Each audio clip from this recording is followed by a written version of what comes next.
call the Administration and Finance Committee meeting to order. All 5 members are present. Can I have a motion to approve the minutes? So moved. Second. Motion and a second. All in favor say aye. Aye. Opposed? The ayes have it. Then moving on, new and previous matters, new matters for introduction. A resolution approving the 2017 recommended budget carryovers. Mr. Chair. Ms. Grill. At the Common Council meeting last Wednesday, the committee and the council passed all of the carryover items and the other items that were on the agenda except for the third column in the carryovers called non-budgeted high priority items needed in advance of the 2019 budget, and asked that the hearing for those be held tonight.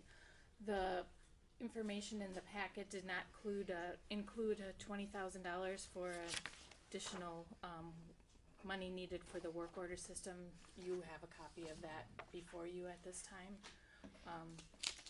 There are members from each of the departments on the list. I probably will ask Peggy if she would come up in case there's any other questions regarding the carryovers. I'm not sure how you wanted to go through this. Mr. Chair. Alderman May. So most of these I've either talked to the department heads or have a good understanding of what these are. Just wanted to point out a couple of these that have been brought up in the past. One is building inspections for the chairs and desks. I talked to Ed this afternoon. He says he's got staff that is propping up their desks with old code books and some chairs falling apart. He says he got about 17 employees that this would affect. He said it's not technically a high priority item. He understands. He said even if it had to get pushed to next year, he's comfortable with that, but certainly he'd like to get his staff away from propping up their stuff with old code books and the old furniture. Sorry. You done? I got the mayor's one too, but he just walked in, so. Okay. Alderman Chaplowski. No, look, I just on that, the particular item you mentioned that there, the desk that you can stand or sit on, that's what he wants? How many of them? I believe that some of the purchases will be the standing desks. I don't know. I don't recall how many. Peggy, did you? I don't. And he said he was on vacation last week, so he just saw the email to be here today. So.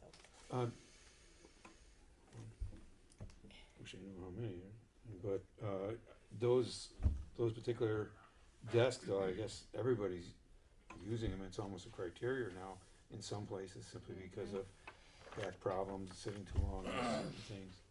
So, you know, when it was originally listed as furniture, you know, what kind of furniture they're looking for, it didn't say something like that. So, you know, and are we making one vote on all of these, or how are we working this? Yeah, I had anticipated doing one vote on all of them, but if folks want to make a motion, members of the committee want to make a motion to bring something out, or, you know, I'm open as well. Mr. Chair, Alderman Weigel. I'm looking at the single biggest item here, and the mayor's here now, $150K for pedestrian crossing and speed signs in various locations. Is this a specific pedestrian crossing, and are these, I know I get requests from constituents want the radar speed signs, or they're usually typically like solar powered or flashing. I mean, is that what we're talking about, or is it just general speed limit signs, or I guess that's my question. Mr. Mayor. I think what I would say, I don't have a location in mind. What I have in mind is that, and I'm sure you've all gotten complaints about neighborhoods where there's concern about pedestrian safety, and then you know, certain individuals will look at it and tell you why it's safe. I think we all want to have a walkable community, that people will want to walk to places, and bikeable community. And you know, I've just been told it won't work over and over because it'll become part of the landscape, or they don't work, or people then assume that the cars are going to stop. I've gotten excuses after excuses, and I really think that what I've noticed and what I've observed in other communities seem to work quite well. And granted, I don't drive those routes every day, but you know, I think things that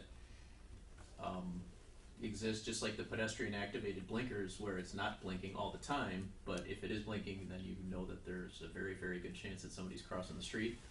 I'd like to explore things like that in areas that tend to have a higher level of pedestrian traffic, or to make it more encouraging to have more pedestrian traffic. So short answer to your question is I don't have, I probably got a half a dozen places around the city in mind that, you know, from conversations with some of the aldermen, I know we were exchanging messages today, Alderman May.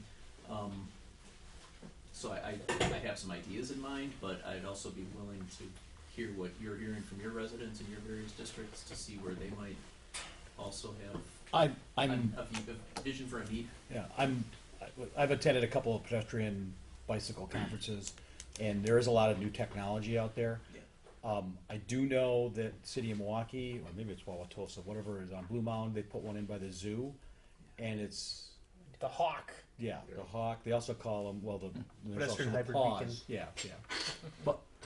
But that's not working very well yet, and I'd attribute that to it's just being new in our community, in our neighborhood, and in southeast Wisconsin, the Metro Milwaukee area, and my concern is that when that doesn't work well, somebody gets hurt. Until I'm a big fan of City at the Center, that let somebody else do the tough part of testing and educating and all that.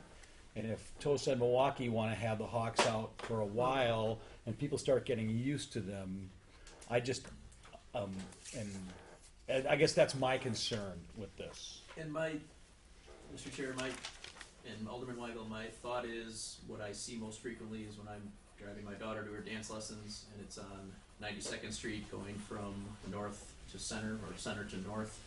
There are about 3 pedestrian activated beacons on that stretch. It's also very close to the parkway. I drive that enough, and it doesn't catch your attention unless somebody's crossing and they hit that button and it blinks. And then cars stop, everybody stops, everyone pays attention. You can always argue, certain people will say, well, we just need better enforcement. Well, Can't park a squad. that's part of it, yeah. And we all know how they get drawn off on the car accidents and other incidents in the city, so what I want to do is something. I'm not married to a technology, I'm not married to a location. I just want to get the ball rolling on this because we've got the National Avenue corridor that's starting. We've got, I hear areas by Horace Mann where they're saying there's crossing guards one way but not this way. We've talked about Orchard and 92nd. We've talked about Beloit in Oklahoma. Right. I mean, we've all had these conversations, but nothing's getting done. And I'd like to just try to see some element of action on this. Alderman May. So as the traffic engineer on the committee, Step up. we looked at some of the crashes from the state database. There were 124 pedestrian crashes in the city of West Allis in the last 5 years. Well, actually, 5-year period from January 1st, 2012 to December 31st of 2016. And there is a program administered by the state with federal money. And what it is they will match dollars 9 to 1. So hypothetically, this, depending on what we wanted to do with it, this $150,000 could be leveraged into $1.5 million of pedestrian improvements. And communities like Whitefish Bay, Shorewood, these other communities, they've applied for these funds. And what they do is they do a study, look for maybe their 10 worst locations where these problems exist. They apply for the funds, and like I say, the feds will match 9 to 1 to pay for the improvements to do it. And it's based on engineering rather than, I kind of like this technology, let's try it out, There are locations, like you mentioned, 92nd and Orchard, where, I look at that as a traffic engineer and I say that's not compliant anymore with manual and uniform traffic control devices. It's not. We're allowed to keep it because it's kind of, nothing has fallen over yet, but something's going to have to be done eventually to bring these things to be compliant, our school crossings and things. So, depending on what we wanted to do with this, there is an opportunity to leverage that into $1.5 million in the city. So, And that's a regular, Mr. Chair, Go ahead. that's a regular program, so why don't we just put that in the engineering budget and, for next year? And now, you said you looked at, we've had 124 pedestrian-related injuries. Mhm. Was there a cluster? Was there there will always be I accidents. I didn't look at the specific Yeah, 'cause a locations. map would tell but you you- could. Yeah, Yeah. You know, I mean, if there's a spot where 5 of them happened, Right. Or yeah, let's have at it. there's been a lot of complaints, and you've seen this kind of thing happen. It's a free database run by the state. You can go in and find all the crashes by intersection. You can say all pedestrian crashes, City of West Allis. It'll give you a list what intersections they're happening at. And so you could, from that, pick the top 10, or you could pick the top 5 and say we also have these other 5 we want to work on additionally. I'm just saying there's opportunity to leverage this into more. I think those applications are due once every 6 months. You can apply for those funds. Whitefish Bay's recently got $2.2 million to redo stuff along Lake Drive and in their downtown. So Mr. Chair, do we want to wait another year, though? That's what we would have to do if Yeah. we didn't act on this Right, now. We would but have with to wait this another now, year. we don't have to wait another year. Exactly. Sure. Oh, Okay, who's gonna apply for those funds though? The grant? Alderman May. I'll help. But, it's actually not difficult. You can well, I mean, but somebody's gotta do it. somebody's got to Is the do it. engineering Yeah. department, does it Yeah. go through We're safety and short-staffed right development, now. where does it go? Yeah, Usually the engineering department. yeah, that would be engineering. So, but Mary, you're not looking for those cones with the people on them, with the little flags or whatever, like in front of West Milwaukee High School, and EPCO's puts them out on Sundays. Those work. They do not work. If EPCO's didn't have the crossing guard with the stop sign, there'd be people laying all over the streets. 'Cause I go by there almost every single Sunday. And, I mean, they let out in hordes, Yeah. and they've got to have that crossing guard with that stop sign because people just don't want to stop for it. They pull right up to them. You know, it's just it's incredible, and that's what I'm afraid that's going to happen. Is somebody's going to walk across saying, "I got the right of way," and you're going to get somebody who's just going to run them over. You know, and so I don't know. Well, there's always going to be that element of pedestrian responsibility and driver responsibility, which we have limited control over. But I think if we create the environment that will hopefully encourage the mindset that there are a lot of pedestrians that are going to be walking around this community, you know, whether it's to breakfast somewhere or coffee somewhere or to school or back from school. I mean, nothing's going to be foolproof. I'm looking for something that will tackle a problem that will be effective and get the best bang for the buck, which makes, you know, the 9-to-1 leveraging very appealing. I'm not envisioning everything being foolproof and flawless, but you know, if we took that approach, we wouldn't have crosswalks that say don't walk anywhere, because you know, then people will, you know, where I do agree with engineers is that I shouldn't say the only time, but one of the many times I agree with engineering is when they say the safest place for a kid to cross is in the middle of a block with no signs, because they're going to look back and forth 6 times because they know that car isn't coming. Where if you're at a stop sign, a 4-way stop sign, you're just assuming that car is going to stop, and if they don't, you're going to lose that battle. So, I just want to get the ball rolling on some pedestrian safety efforts. Like I said, I don't have a technique. You know, I'm not looking for the little turtles with the sign flags and things. That's Sure. So, but each individual proposal is going to have to be voted on by probably this committee, right? Or depending on what we find. I mean, if they identify 5 intersections for the same technology, then it can come through A&F or Public Works or Capital. oh, but I say it's got to go through the council again. You know, Yeah. there's just that somebody, you're not out there just writing checks or No, anything. no. Is that right? It's a P card. He'd use the P The P card. card. You know, It's coming up on I'm the sorry, I'm agenda. old. That's a large enough. Right? Okay. And So these, Mr. Chair. Sure. Go ahead. So these would all come back to us regardless. Sure. Okay. Well, I mean, I want your input too. 'Cause I'm Yeah, sure we're not you're involved traffic on that. engineers. I get it. We're not traffic engineers, but Right. yeah. One of you is. Speak for yourself. I said we engineers. Any further discussion? Okay, Mr. Chair, so with this being left in, we could start now? Or is it the leveraging? I think Alderman Road's got a location. Yeah. Well, yeah, I mean, boy, we're getting clobbered. It's that simple. It's the shortcut since the zoo interchange has been down. Yeah. I think you'd want to leverage as much as you can. Right, but can we use this and then retro and come back? I don't think the federal program No. works that way. You have to apply for it ahead of They're time. smarter than that. Okay. So maybe not all of it gets leveraged that way. All right. Any further discussion On just that item or the rest of them? on this whole thing?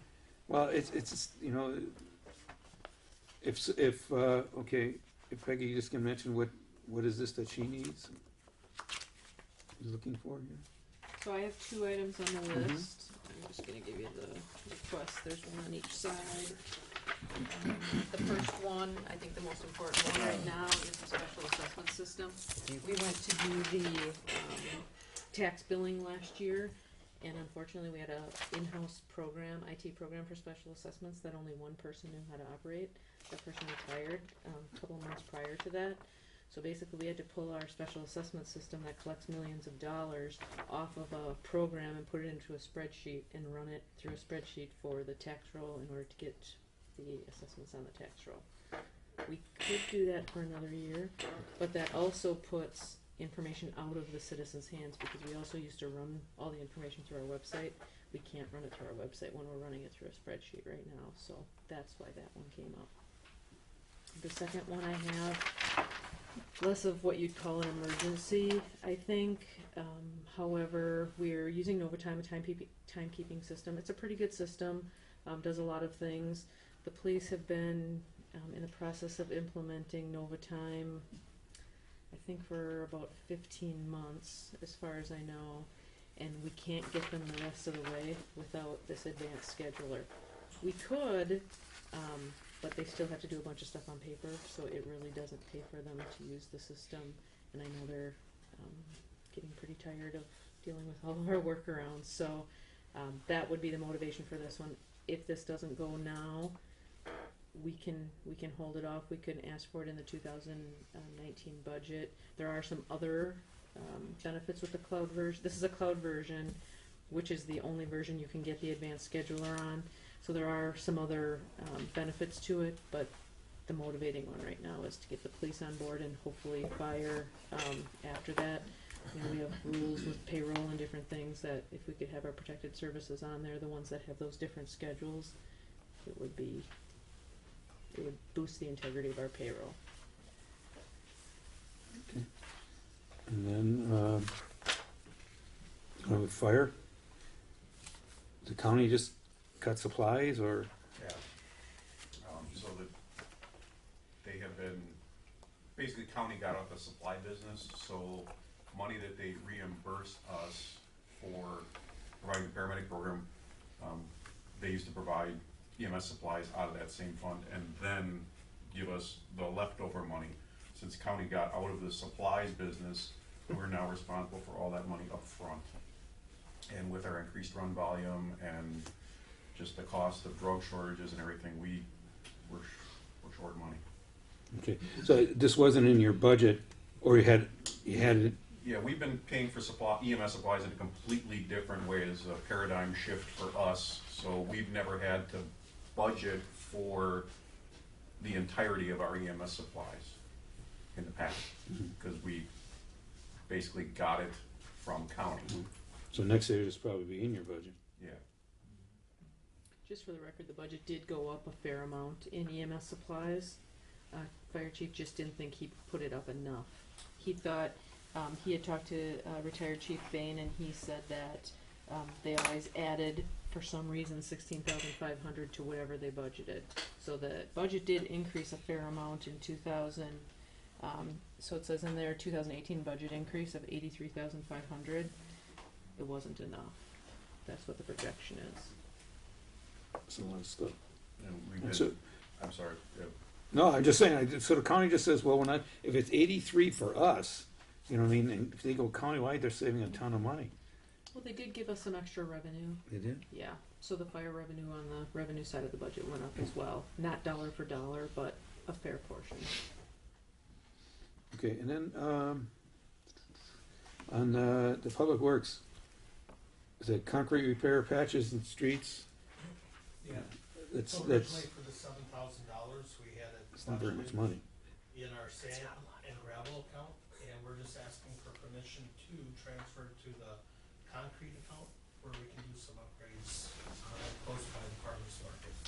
Well, it's a transfer. Okay. Okay, and, Mickey, you're on a roll. Keep going. okay, I just, and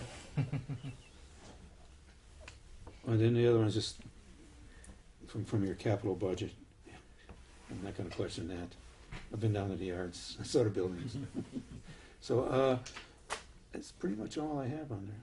And the community development, funds for zoning updates, what's that, Steve?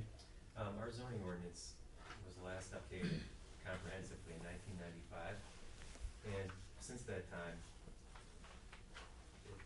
we've made sort of patchwork updates, in the form of zoning ordinance amendments and so on over those years. But it's time that we look at another overall comprehensive update, and so I'm asking for $125,000 to accomplish that. The rough estimate, we'll be putting out an RFP to get a honed cost estimate, but the ballpark estimate is about $125,000 for overall. Now, it could certainly be done probably a little bit cheaper than that, which we would try to do, but I guess I'm just looking at the ballpark estimate of about $125,000. And what's that money going to? It'd be overhauling our zoning ordinance. Right now we've got our zoning ordinance. I mean, just go to paying people to do it, or Working getting a with- program, yeah, or? hiring a consultant through an Oh. RFP, a competitive process Okay. for an RFP. Yeah, Ms. Grill. I believe there was 25,000 already in the 2018 budget. I had called around, I talked with John about this, but to other municipalities that have done this, they've spent between $30,000 and $50,000 doing this in the last couple of years. So that wasn't consistent with the $125,000 that was requested. So that's why what was presented to you was an additional 25,000, not the requested 125,000.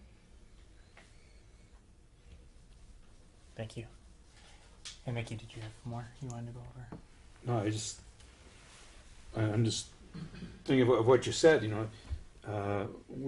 Steve, where'd you get your estimates of the 125 from? I talked to a couple, but two, one being Graith and the other, Beer Beaker, and you could certainly do it for, the neighborhood of probably $50,000, but that's going to be a much different result, I guess, than I think what we're looking at is a much more comprehensive overhaul of the code, and in essence, a comprehensive look at the entire thing, rather than just working on a few spot changes like we've done over the years. I mean, we're just talking about pretty much updating it, keeping it competitive, keeping it more flexible. In many ways, we treat small business the same way we do, larger businesses, and we've got a ton of duplication and lack of illustrations, lack of user friendliness within the code. And I guess I'd really like to take another fully comprehensive look, rather than, and again, not to blame consultants for doing this, but I think quite often you take the name off of one code and slap in West Allis, or slap in, name your city name here.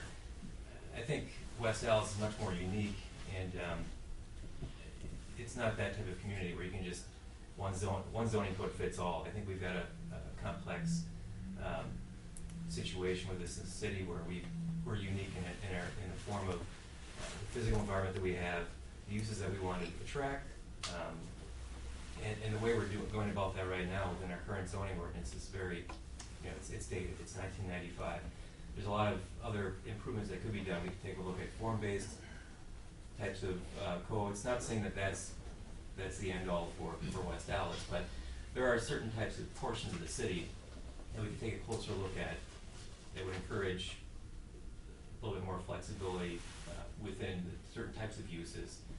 We could be taking a look at parking requirements. Right now, we really don't have a good set of definitions for many of the uses that are listed as permitted or special within the zoning ordinance. So we really want to sharpen it quite a bit.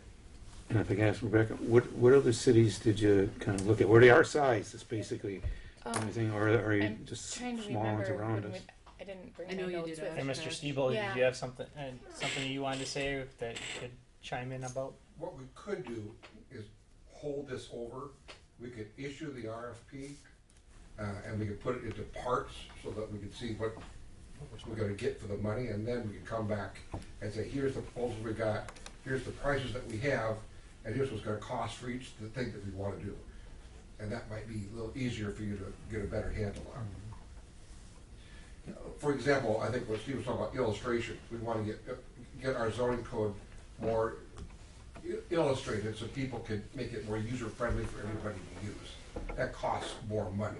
We could break it down into pieces so that we'll have different sections or alternates in that bid, so to speak.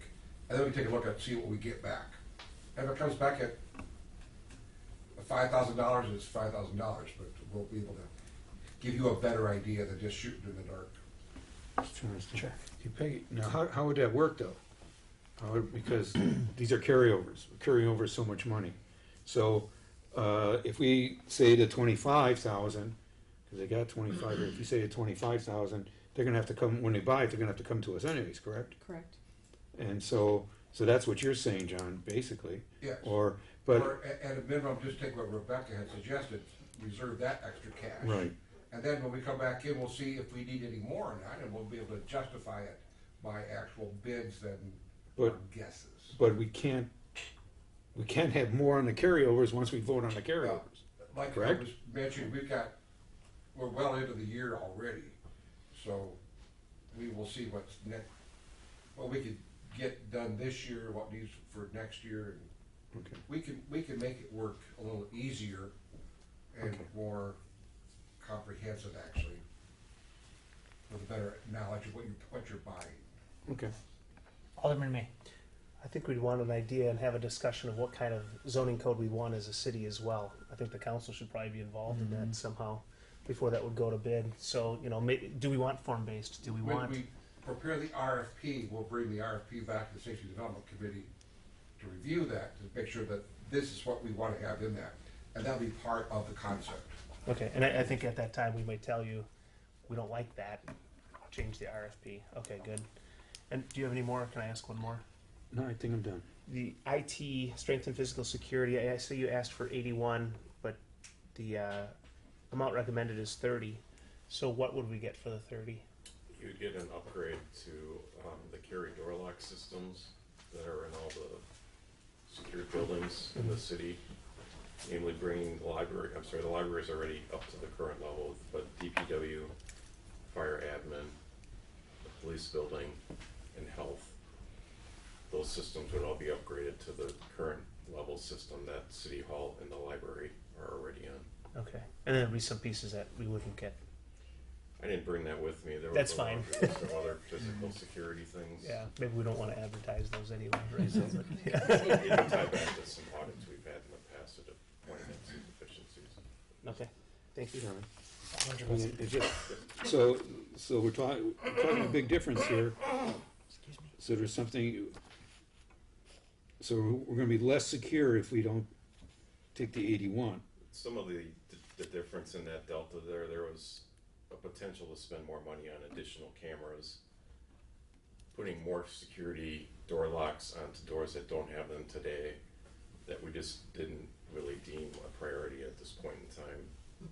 The upgrade of the carry system was the one item that we felt was the most important, which is why we kind of dialed back and only had that in our request. Yeah, Rebecca, go ahead. One of the other things and why we dialed it back was we're having the facility audit to look at the buildings and what we're going to be doing with them going forward. So likely you'll see something like this at the capital improvement committee going forward, but we just didn't want to spend that money if we were going to be taking those doors out or something next year. All right, anything further? I move approval. Approval of the amount recommended on the far right column? Correct. On everybody, right? Correct. On everybody. Second. We have a motion and a second. Any further discussion? All in favor say aye. Aye. Opposed? Ayes have it. All right, and then I gotta make some notes here. you'll bear with me for a moment. And then moving on to item 3 on our agenda is a resolution approving the form of guarantee to Waukesha State Bank for the economic development loan for West Alien, and that did we act on this? I don't know the answer to that. Mr. Chair. Yes, please, Rebecca. My recollection is there was some type of action on another resolution. This was just put in at some point in case it was needed. So the request is that this be placed on file at this point Thank you. because Yeah. it's not needed. Okay. Can I have a motion to place So on moved. file? Thank you, sir. Second. I have a motion and a second. Any discussion? I got a question. Go ahead. I think when I brought this up, it brought up a 2016 loan, is what was jacketed. So the last time we talked about this, we talked about the deferment of payments and things like that. Does that issue still come before us? The idea of deferring payments for loans? Yes, that would. So that'll still come back to us. 'Cause Yeah, I this think it was is jacketed. this is separate. This Okay. is not that loan. Okay, good. So that loan is still going to come to us at a future A&F meeting. Right. Okay, thank you. And I'm guessing it's the same for number 4? Correct. Okay. And so we have a motion and a second. All in favor say aye. Aye. Opposed? Ayes have it. And then resolution, item number 4. Can I have a motion to place it on file So for Green moved. Carry Kids? Thank you. A motion from Alderman Weigel. Is there a second? Second. Second from Alderman May. Any discussion? All in favor say aye. Aye. Opposed? Ayes have it. All right. And then we have a discussion about the 2017 Mediation Center Summary Report. Move to place on file. Ms. Grill, yes. Yeah, I don't have a jacket for it, but we'll still place that baby on file. Yeah. Okay. The last time this was before the committee, there was a question about it, and I didn't have the information before me. Basically, there were 9 cases that went to the mediation center last year, referrals. So there was a $1,400 invoice for 2017. Okay. Mr. Chair. Thank you. Alderman Weigel. From the report, I could gather there were 9 cases, but how many were settled? How many worked, I guess? I mean, you could see that some of them, people were unresponsive and all that, but, I mean, is it half? I mean, I get, it's a valuable tool to have, because these neighbor disputes, and I think that's Yeah. probably what most of them are. I mean, I don't recall duplicates, like that there was another case for this. oh, so they never same- came back. So I Well, can't tell you if the person moved away or how the situation necessarily resolved itself. Yeah, but not everybody goes to mediation. I would think if Correct. you were in mediation once and you weren't happy with the outcome, you would not agree to it the next, you'd just say, Right. I'm not gonna, no, so. Or you'd file a lawsuit, or just. Yeah. I think most of these don't rise to that, do they? No, they're just neighbor, Yeah. minor neighbor issues, I believe, so. Okay, any further discussion on that? Then moving on. Did we have a second? I'm sorry. Well, missed I think it. we had already placed it on Okay. file Yeah. in the past, and that's why we don't. Oh, okay. I don't know the answer. We held it at the last meeting. See, So- you know better. So I'll than me. second So that. thank you. Second. We have Second. a motion from Alderman May to place on file, and a second from Alderman Weigel. Any further discussion? All in favor, say aye. Aye. Opposed? Ayes have it. Yeah, thank you for directing me. Sorry. And then moving on to other matters for discussion, the finance director regarding the P-card transition. That's Captain P-card. He was on Star Trek: The Next Double. Generation. Does everyone have a copy of the memo? Yes. I read it. I know, read yeah, it. I know I read it. some, it just went up on today, so I apologize for that, but, basically what this is currently we're with JP Morgan, we've been with them for a number of years. As you will see in the memo, we expanded the program in 2016, but I wanna be really clear with everyone, I know there's been a lot of scrutiny, there should be a lot of scrutiny on a program like this. Fond du Lac had a bad situation, Oshkosh had a bad situation, both of those ended up with municipal employees in prison.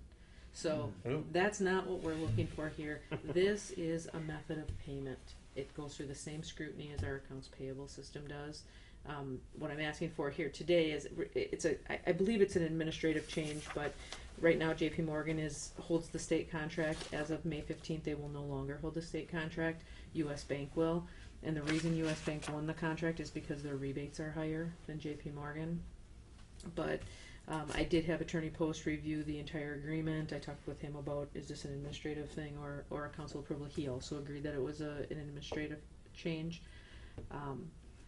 There's really good protections with this program. Nothing is a fail-safe.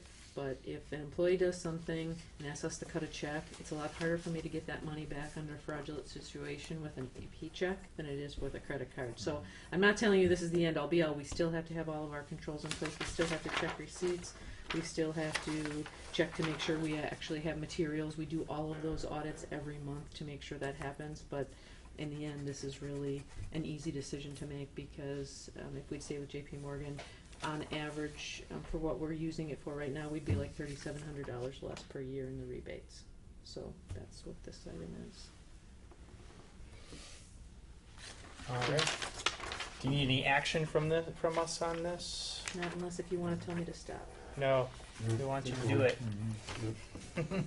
See head nods. Very good. Thanks, Peggy.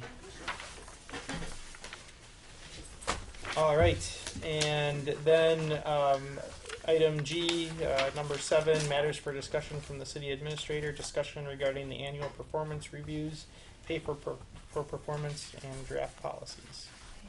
Okay. Mr. Chair, this is a follow-up to the March 20th meeting that we had before the Common Council meeting. We had a 6 p.m. meeting where we went over the pay for performance program briefly and presented slides to the committee. I just want to give you an overview of what's happened between now and then, and then I can talk about the policies if that's okay. Please. So the program was presented to department heads and also the focus group that we had for the pay for performance program. We held sessions for employees at Public Works, at the Health Department, City Hall, the library, the police department, and with all the Public Works supervisors. I'll be going to the PFC on April 19th to discuss, and also the library board on April 25th. We are planning to have some meetings with department heads and supervisory staff the week of April 23rd to discuss evaluation best practices and the shared understanding of core competencies and the NeoGov Perform.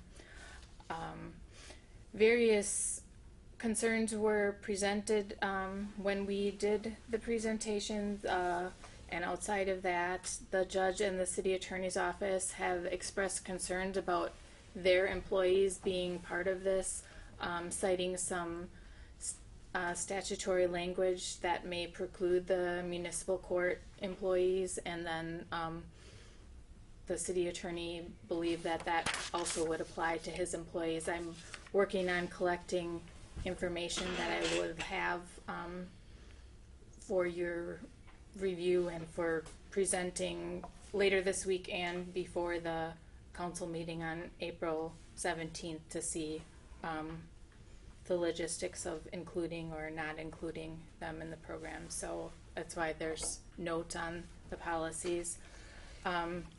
Some other concerns that were expressed by employees was if there will be enough money for this program. Will supervisors have time to do this? Some people expressed concern about not giving a cost of living increase to all employees because it's mentioned that the salary adjustments would only be given to those who are at a performing level. Calling the salary adjustments a cost of living increase.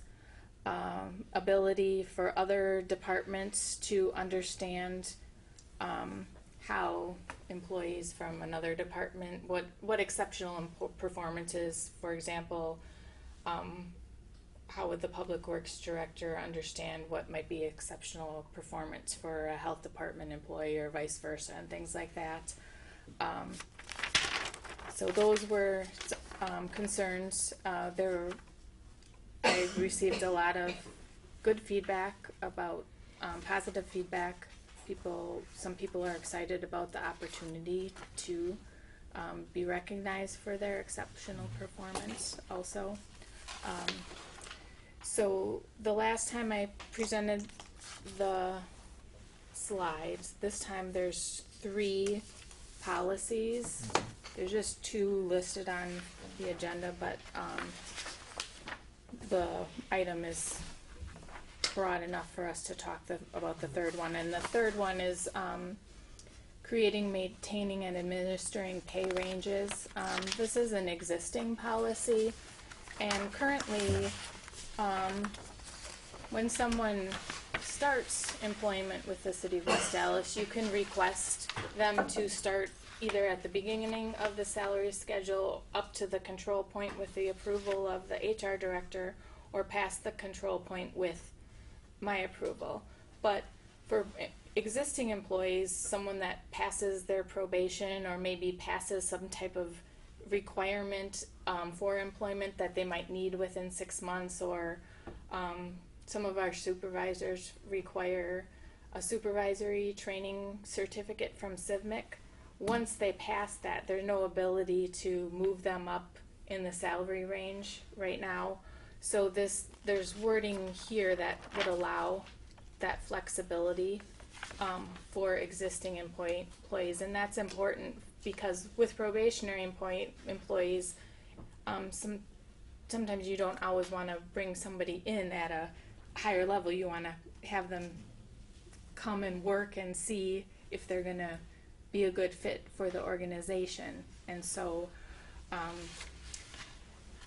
this prohibited us from rewarding people that successfully pass their probation. So is that understandable? We need a more makes sense. clarification. Okay. The next policy 1113, is a completely new policy. It outlines the pay for exceptional performance and the educational achievement awards. It basically provides the ability for people who have attained some type of educational achievement, certification, licensure, bachelor's degree, associate's degree, etc., that's not required for their position, but will enhance their ability to do their job. Certain amounts that are listed in the policy. These were in the PowerPoint that I presented before. And then it also outlines the 2 types of exceptional performance. The one where it's a one-time completion of a goal or a project, and the other which is the exceptional performance or continuous exceptional performance. So those were the 2 types of exceptional performance we talked about. And then we talked about the type of award options that might be available, which would be a pay increase, a bonus, accelerated movement in the pay range, additional vacation, a combination of the above, and then the nomination process where people could nominate themselves or a coworker or their employees, but it has to be vetted by the department head, and then it comes to the group of the department heads who evaluate which employees, which are valid requests or not, and then it would go to the mayor, the council president, and myself for allocation of the awards. So this is just pretty much putting in a policy what was discussed before the committee. So I'm not sure if there's any questions on that. Alderman May. I have one regarding the awards for educational achievement. Let's say someone's in the health department and they get a master's degree in underwater basket weaving. They wouldn't be eligible for this, right? Would it have to be a degree that's associated somehow with their practice? If they could demonstrate how that would improve their service to the city, I don't think that would. But if Yeah. someone,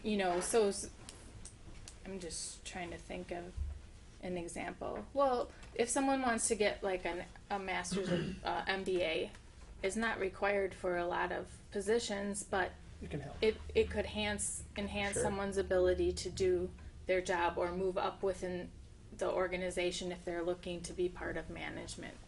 It's just kind of incentivizing employee development. Okay.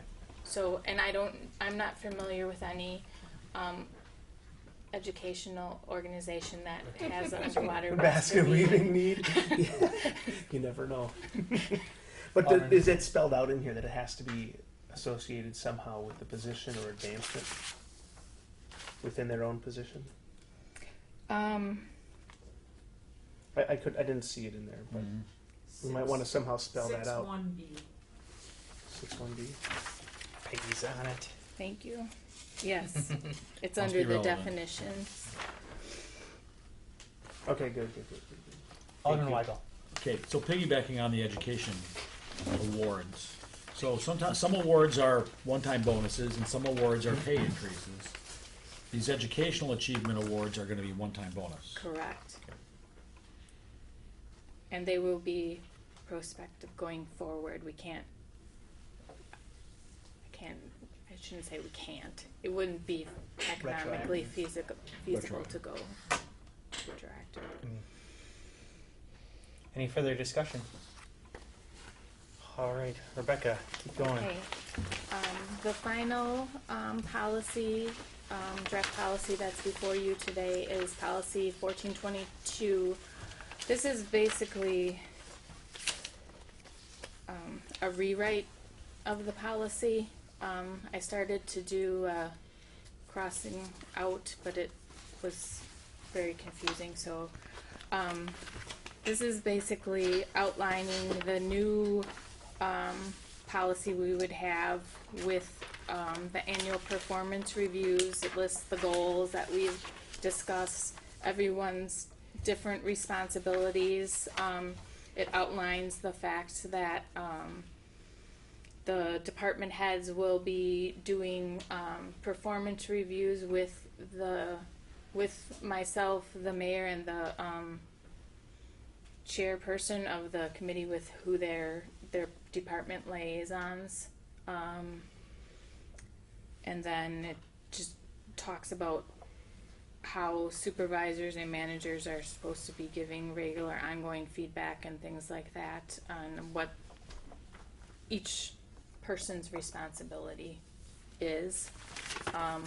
Then it talks about the probationary employee management. So right now I believe there's 4 1, 3, 5, 6, 4. There's 4 formal reviews that you have to do when you have a probationary employee. So this changes it a little bit to ask for, at the beginning, setting the expectations for the employee rather than waiting till 1 month, 3 month, 4 months. You set it at the beginning. This is your training schedule. This is when we expect you to acquire this knowledge, ability, skills, and things like that. And then, so less formal on those 4 times, but you have to do it at least one time. But the expectation is you're regularly communicating with those employees. We're just not formally documenting it. Then that just outlining the ongoing performance management, then the annual performance review, that the process where the person would do their own self-evaluation. Then we would be collecting feedback from their co-workers or customers to have more of a 360 component. Have the person who's like a second level above the employee look at the performance review, and then the employee and the supervisor meet and discuss the performance, and then sign off on that. So these are in draft form, but I will be bringing them to the council next Tuesday. So I've been asking for feedback from people who are tweaking. I found one typo myself already. So between now and Thursday, hopefully I'll have more of a final draft, and then if we need to do any more updates. I'm not sure if there's any department heads here that want to speak to this program or anything like that. I'm sure some of them may wish to. Otherwise, I try to convey at least the information that I'm aware of regarding concerns. Sure. Any discussion on these issues? Mr. Chair. Alderman Weigel. So I see you kind of, anybody who's been with us a while, their anniversary date's going to be June 3rd. Correct. Did you pick that date because it's an easy time for, it's a slow time for it- doing performance reviews? It was picked because that was the date that we implemented Yeah, I the. understand that. Yeah, so that basically It's there's going to get real busy around here that week, I It's- think, then. Oh, budget. yeah, it's busy. I mean, for There's no some slow of us, time. Yeah, I get it. so the idea would be though going forward as Yeah, new we- hires are going to be their Yes. actual anniversary date.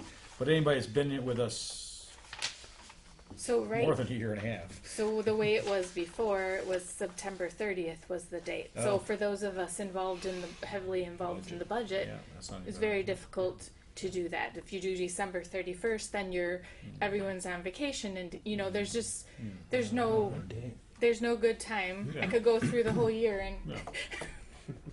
so, but that was the basis for Okay. selecting that date.